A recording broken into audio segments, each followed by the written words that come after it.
अस्सलाम वालेकुम, मेरा नाम है उस्मान गनी और आज हैं आप लोग the core of science with Usman Ghani के साथ।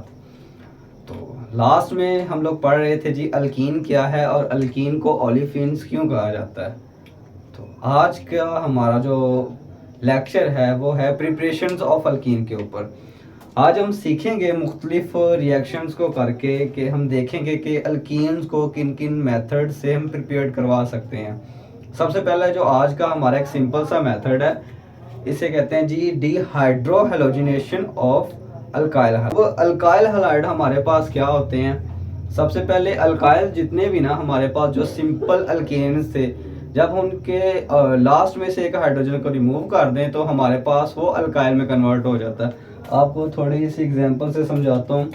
बिलफर्ज हमारे पास CH4 है मीथेन, तो जब हम इसमें से एक हाइड्रोजन को निकाल दें हमारे पास बच जाता जी CH3, तो ये हमारे पास अल्काइल बन जाता है। ये मीथेन था तो अब ये मिथाइल बन गया। और जो हमारे पास हलाइड्स हैं, हलाइड्स को आप ऑलरेडी जानते हो वो क्या थे? हेलोजन्स, जिनमें आते हैं फ्लोरीन, क्लोरीन, ब्रोमीन और आयोडीन। तो इसको सिंपल अगर डिनोट करें अल्काइल हलाइड्स को तो वो हमारे पास होते हैं जी RX। ये होते हैं हमारे पास अल्काइल हलाइड। तो आज हमने सीखना है जी कि हमने अल्काइल हलाइड की डिहाइड्रोहेलोजिनेशन करते हुए किस तरह से अल्कीन को प्रिपेयर करना है। ये बड़ा सिंपल सा फिनोमेना है। अगर मैं आपको डिफाइन करूं, इसको समझिए ज़रा।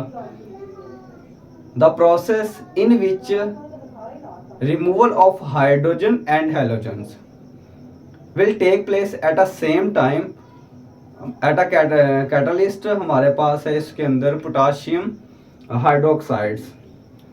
तो जब हम पोटाशियम हाइड्रोक्साइड को इस्तेमाल करते हुए इसकी प्रेजेंस के अंदर सेम टाइम पे हाइड्रोजन को और हेलोजन्स को रिमूव करवाते हैं, हाइड्रोजन और हेलोजन्स को रिमूव करवाते हैं सेम टाइम पे, किस कंडीशंस के अंदर? पोटाशियम हाइड्रोक्साइड की कंडीशन के अंदर, उस कैटलिस्ट का इस्तेमाल करते हुए। तो वो हमारे पास क्या होता है जी, हमें अल्कीन्स देते हैं। ठीक है। तो दूसरा ये कि ये हमारे पास एलिमिनेशन रिएक्शन होते हैं। जो दूसरा ये भी कि हम सैचुरेटेड से अनसैचुरेटेड के अंदर लेके जाते हैं। ठीक है। तो अब आई होप आप समझ गए हैं कि डिहाइड्रोहेलोजिनेशन ऑफ अल्काइल हाइड क्या था। The process in which removal of hydrogen and halogens will take place at a same time by using a catalyst potassium hydroxide. ठीक है। तो ये हमारे पास क्या होता है जी, डिहाइड्रोहेलोजिनेशन ऑफ अल्काइल हाइड होता है। तो ऑलरेडी मैंने डिनोट किया हुआ है। अब इसको इस्तेमाल करते हुए हम अल्कीन्स को प्रिपेयर करेंगे। तो आप मेरे साथ देखें कि हम कैसे अल्कीन्स को प्रिपेयर करवाते हैं। ये चंद फार्मूलाज जो मैंने लिखे थे, अब आगे हम इनको कंटिन्यू करेंगे। ये सारे के सारे पोटाशियम हाइड्रोक्साइड या अल्कोहल हम बोलते हैं, इसकी प्रेजेंस के अंदर होने हैं। Alkyl halides on heating with potassium hydroxide undergoes dehydrohalogenation, that is elimination of halogen atom together with a hydrogen atom form adjacent carbon atom. तो ये हमारे पास एडजेसेंट कार्बन एटम फॉर्म करेगी। अब हम देखते हैं कि कैसे फॉर्म होगा। सबसे पहले हम इस हाइड्रोजन को डीलोकलाइज करवाएंगे। जब ये यहाँ से, हाइड्रोजन की खासियत ये है कि इसके पास एक ही इलेक्ट्रॉन होता है और ये एट अ टाइम एक सिंगल बॉन्ड ही बनाता है, जबकि जो हमारे पास कार्बन है इसकी खासियत ये है कि ए टाइम पे 4 बॉन्ड बनाता है और वही इसकी बैलेंसी भी होती है। ठीक है। जब हाइड्रोजन इस कार्बन के साथ जो उसका बॉन्ड है वो इसे डीलोकलाइज करके कार्बन टू कार्बन फॉर्म करवाता है, तो यहाँ से इस हाइड्रोजन एटम पर हमारे पास इलेक्ट्रॉन देने की वजह से चार्ज क्रिएट होता है। और वो चार्ज कौन सा क्रिएट होता है जी? हमारे पास पार्शियल पॉजिटिव चार्ज। ठीक है। सिमिलरली अब हमारे पास जो नेक्स्ट कार्बन एटम है उसके 5 बॉन्ड क्रिएट हो गए हैं, क्योंकि ऑलरेडी उसके साथ 2 हाइड्रोजन है और एक हेलोजन है, और डबल बॉन्ड उसका नियरेस्ट कार्बन एटम के साथ भी हो गया। तो वो क्या करती है, यहाँ से इस हेलोजन एटम को लीव कर देती है। जब यहाँ से ये हाइड्रोजन लीव होता है और हेलोजन लीव होता है, तो हेलोजन को चूंकि इलेक्ट्रॉन्स मिल रहे हैं और वैसे भी हमें पता है कि हेलोजन जितने भी वो सारे के सारे नेगेटिव चार्ज हैं, तो इस वजह से इस पे पार्शियल नेगेटिव चार्ज क्रिएट हो जाता है। ठीक है। तो अब हम देखते हैं कि किस तरह से ये रिएक्शन टेक प्लेस। तो इस कार्बन के जो हमारे पास हैं ऑलमोस्ट 5 बॉन्ड हो चुके हैं, लेकिन कार्बन की कैपेसिटी ये है कि ये बस 4 बॉन्ड ही क्रिएट करता है, 5 बॉन्ड इसकी कैपेसिटी नहीं है। तो होता क्या है, ये जो हेलोजन जिसे इलेक्ट्रॉन शिफ्ट हुए हैं कार्बन के साथ जिसकी बॉन्डिंग थी वो लीव होता है, और यही हमारी डेफिनेशन थी, हमने हाइड्रोजन हेलोजन को एक टाइम पे ही लीव आउट करवाना है। तो ये हेलोजन जब इस पोटाशियम पे अटैक करता है तो यहाँ से इसका पोटाशियम, चूँकि इसकी भी कैपेसिटी ये सिंगल इलेक्ट्रॉन इसके पास आउटर मोस्ट शेल्स में ये एक ही बॉन्ड बनाता है, तो यहाँ से ये इस हाइड्रोजन को जो इसका बॉन्ड शिफ्ट हुआ तो वो से रिवर्स कर देता है। अब ये जो हमारे पास हाइड्रोक्सिल ग्रुप या अल्कोहलिक ग्रुप लीव होता है ये हमारे पास नेगेटिव में बन जाता है, और ये नेगेटिव इस हाइड्रोजन पे अटैक करता है। तो अब हम सारा प्रोडक्ट जो हमारे पास बचा है हम उसे लिखते हैं, आप चेक कीजिएगा मेरे पास। एक तो हमारे पास यहाँ पे बन गया जी carbon to carbon double bond हो गया, और एक हमारे पास ये हाइड्रोजन था, ठीक है।